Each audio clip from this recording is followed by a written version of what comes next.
Guess what today is? Today, we got our brand new brake cylinders. And these are from Denmark. They're the real deal. These are nice because it comes with everything except for the mounting screws that we need to mount it, but we'll reuse the old one. This was the key component here, this little clicker. That's your adjustment point, and we didn't have it. So before we get going, I just want to validate that I actually have everything I need. We're going to be doing the front left. So one thing to note is I have two different sides because you have a top and a bottom. And you can see the clickers here, even though all the Zert fittings are facing the same way, you got two clickers that are facing down, and then you got two of the clickers facing this way. So I have it orientated to where these are what's going to be going on the bottom, and this is what's going to be going on the top. I took the old existing hardware that bolted the old slave cylinders in, and since these didn't come with new, I wanted to make sure that these still thread in just fine, which they do. With the new slave cylinder, it comes with a new piece right here. So this guy is actually going to thread into the new piece here. And then I got a whole new screw assembly. But we're not going to be using this screw assembly. We're going to be using this one because this is the main brake line that comes in. The top will look more like this. So what we'll do is we'll take this off, unbolt this, and start putting it together. Alright, so I unscrewed the old one off the brake line, put the new one on there. For the slave cylinder, I took the Zert fitting out because remember we have to screw this one in. So I'm going to just kind of mock this piece up really quick. So there's that. So also don't forget you have these two copper crush sleeves.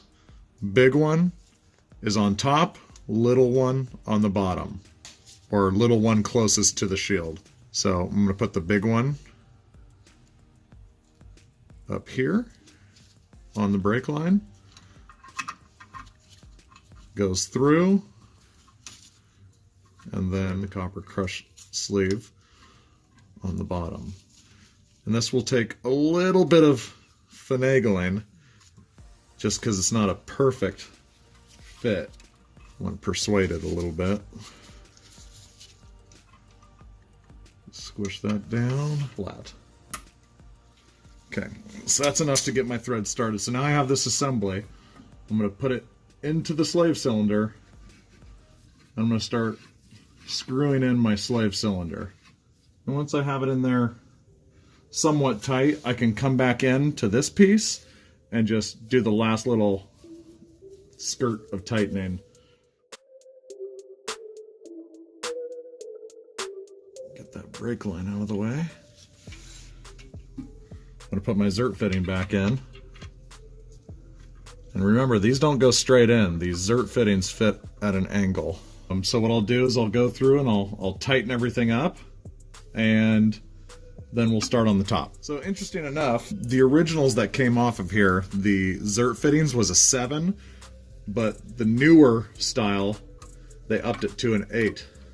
I don't blame them because the smaller ones, they snap off a lot easier. So I'm glad it's a little bit more heavy duty. So you're going to need yourself an 8mm. And remember, you're not looking for, you know, He-Man tight on this. You're looking for snug. Okay. So now we'll go through.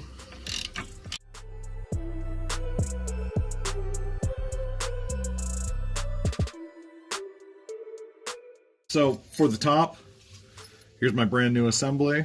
The only thing that we have to worry about taking off on this is just this new brake line housing.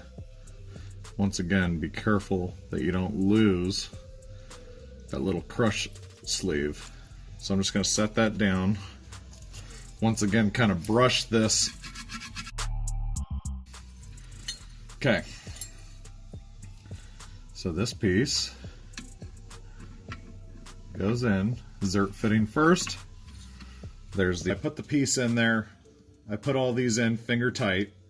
I put my new brake line sleeve in there. So now I can grab my new piece. Where did I set it? All right, here's my new piece. Once again, screw going in, big copper sleeve on top, goes through, little copper sleeve on the bottom.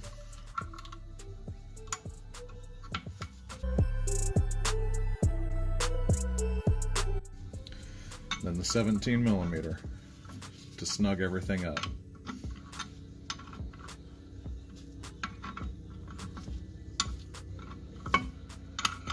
You just want to make sure that those copper sleeves are crushed in there. That's going to get you the better seal.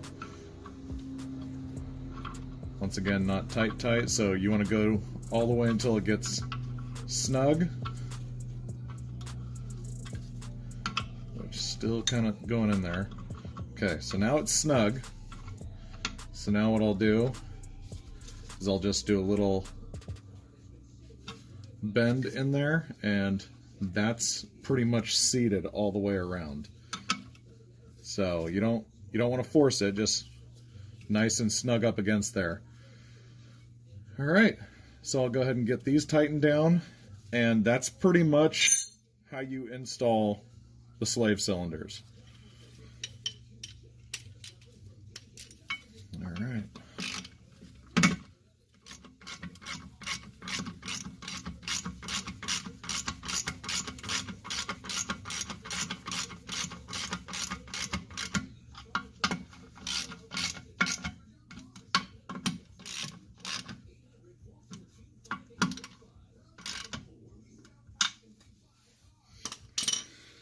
All right, that's it for the back. So now that these are all bolted in, we're going to go ahead and start putting in our pads. So there is a correct and an incorrect way to put these on. So these are both slotted. One thing to remember is the flat end goes towards the rubber. What I mean by that is this rubber boot, flat end on that, because if you put it the other way, this spike is going to jab into that rubber boot and just destroy it over time. So for the other side, you might not be able to see it, but it's slotted more on one side than the other. So the deeper slotted end towards the center, and that will take that. So that's the correct way. So I'll go ahead and get my little nail with the flat spot on it. See if I can get it through. Okay. Now I'll put a spring.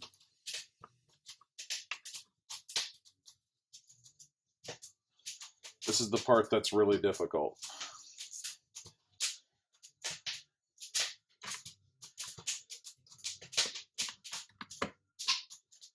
But of course, I just made that look really easy. So pretty much what I did, let me find the other one here. So I put my spring on there, and then on the ground, I took this piece, excuse me, this piece with a little keeper, and I grabbed it like that. Because what you have to do is you have to put this on there, and then push, and then twist to get that locked in. So this is locked in, so we'll do the exact same thing to the other side, and then we'll start putting our springs on. All right, now that the other side is on there, we got both these clips in, everything's sitting right, we're gonna put our springs on. And this is where a lot of people make mistakes. So start with the single hole, and what you're gonna be going to, see the two holes here, closest to the inside. That's what you're shooting for. If it's really difficult to get the spring to stretch where it needs to go, you might need to double check where you're connecting it.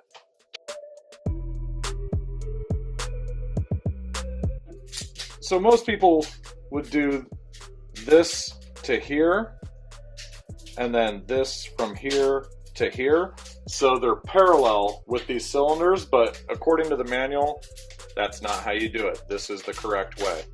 So that's what we're gonna go with. So now, when we go to adjust the little clickers here, what's gonna happen is it's gonna click and actually push the brake pad out, spreading all of these. And these are your adjustment points. So we're gonna leave this right here for now. And then we will continue on with the drum assembly. All right, last thing we need to do on this is install the actual drum assembly. So now that all this is in there, springs are in the correct orientation, everything looks good, it's clean. So now we put this guy back on, re-greased, and it kind of just slowly wedges on there. Okay, so now the bearing pack, I repacked it with grease. Keep in mind, it is the two-piece little assembly. So it goes bearing pack, cone in first, then this washer. So I'm just gonna put both of them on there and just kind of jam it on there. Now what we have is the actual locking mechanism. Oops, thread this on. Okay, so how do you know what's tight? It's got a lot of rubbing.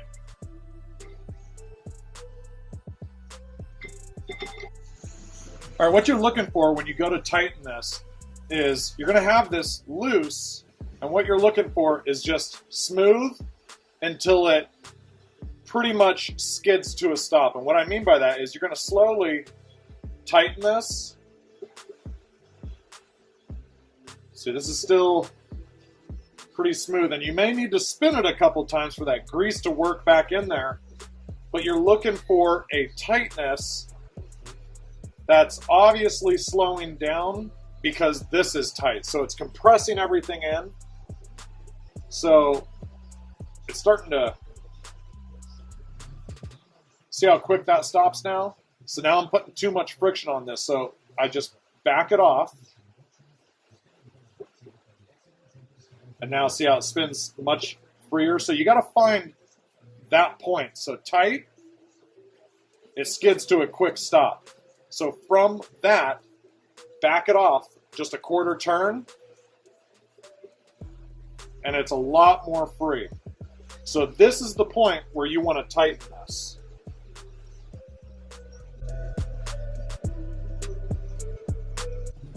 Once again, double check. Nice and smooth. So now all we got to do is put this cap back on.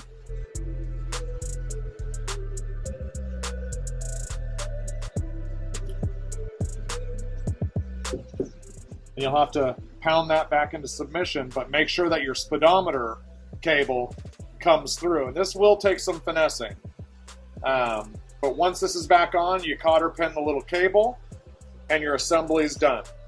I don't think I'm going to show you how to bleed the brakes, just because brakes is kind of the common thing. You just crack the brake line, you have someone pump it. From there, all you're doing is bleeding all the air out.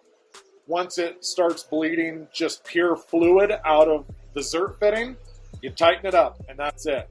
If you would like to see a how-to on how to bleed brakes, please leave a comment, and I'll make that video. If you like seeing videos like this, leave a comment, maybe subscribe. I'm going to be putting out a video once a week, probably for the rest of my life. But the overall goal here is to show you that you don't need to send stuff like this to a mechanic. It's very easy, very simple tools. You will get dirty, as you've seen in this video, but it's simple stuff. You can do it. Alrighty, until next time.